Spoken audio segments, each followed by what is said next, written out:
If you want to join Thanksgiving, come wash the dishes. My daughter-in-law's voice sliced through the phone, sharp, entitled, amused. The room around me was silent except for the ticking of the antique regulator clock my father once restored by hand. The same hands that rebuilt carburetors. The same hands that built an empire no one could see. I looked down at my boots. Steel toe. Dusty. Railroad insignia stitched to a faded jacket. A disguise so convincing even my wife believed it. I cleared my throat. Calm. Almost bored. Enjoy, I said. I hung up before she could hear the faint hum behind me. The infinity pool filtering system of my villa overlooking Lake Geneva. 71 calls came in within the next hour. From my wife. From her lover. From numbers I didn't recognize. They had seen the photographs. The villa. The marble staircase. The private dock. The collection room. And the empty spaces on the polished floor, where my father's classic cars once stood. They thought I was the fool in grease-stained overalls. They never understood. Railroad work was never my livelihood. It was camouflage. The first car disappeared in March. A 1963 split-window Corvette. My father's favorite. My wife told me it was under restoration. She didn't know I had already restored it. Twice. She didn't know about the GPS trackers embedded inside each chassis during maintenance. She didn't know about the heritage protection clause in my father's will, the one stating that any attempt to sell or remove the vehicles from registered preservation grounds without my consent constituted felony asset, misappropriation. She thought she married a simple man. She married a man who listened, who noticed. Her perfume changed in February, not dramatically, just slightly sweeter. Her phone began sleeping face down. She smiled more, but never at me. I watched, quietly. One night, she stepped outside to call her sister. I followed her reflection in the kitchen window instead of her footsteps. A black SUV idled at the end of our driveway. Engine low. Headlights off. I didn't confront her. Confrontation is emotional. Evidence is eternal. I accessed the GPS dashboard the next morning. The Corvette had moved 47 miles overnight to a warehouse, registered under a shell company, owned by a man with 3 prior convictions for art trafficking and asset laundering. Her fitness trainer. I felt nothing. Shock is loud. Clarity is silent. I kept packing my lunch every morning. Egg salad. Thermos of coffee. Same routine. I'd leave at 6 a.m. in my rusted pickup. Then drive straight to my legal office downtown. Yes, legal office. The railroad job had been symbolic for years, a nod to my father's beginnings. The board meetings and offshore accounts were less photogenic. My wife never asked questions about finances. She liked the illusion of superiority. I pulled warehouse surveillance footage through a private investigator. There she was, laughing, her hand on his chest. My father's Corvette behind them, covered but unmistakable. The second tracker pinged a week later. The Mustang Fastback.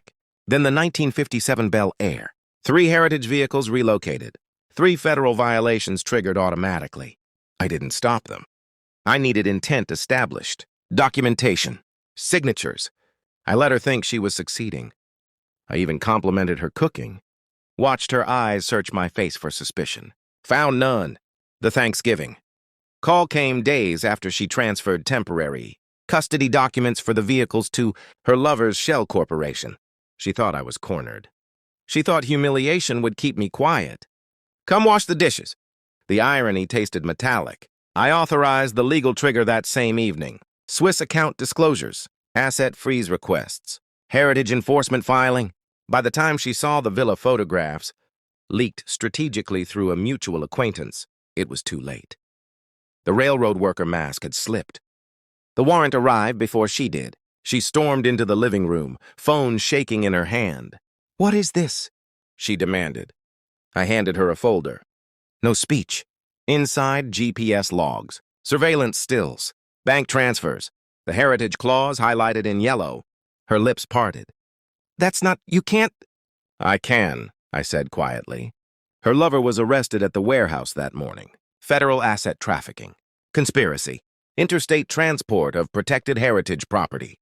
She hadn't read my father's will carefully. Page 12. Paragraph 4. Mandatory sentencing minimum tied to assessed vehicle value. 3 vehicles. Billions in combined heritage valuation. 15 years. Her knees buckled against the leather sofa. You set me up. No, I corrected gently. You walked. Tears arrived on schedule. Mine did not. The courtroom was colder than I expected. Or perhaps that was just me. She looked smaller in gray, stripped of perfume, stripped of posture. Her lover avoided my eyes. The prosecution presented GPS coordinates first, then warehouse footage, then the signed transfer forms with her signature crisp and eager. I testified last, measured, precise. No anger, only documentation. When the judge read the sentence, 15 years, she turned toward me as if expecting something. Mercy, regret, acknowledgement. I gave her none.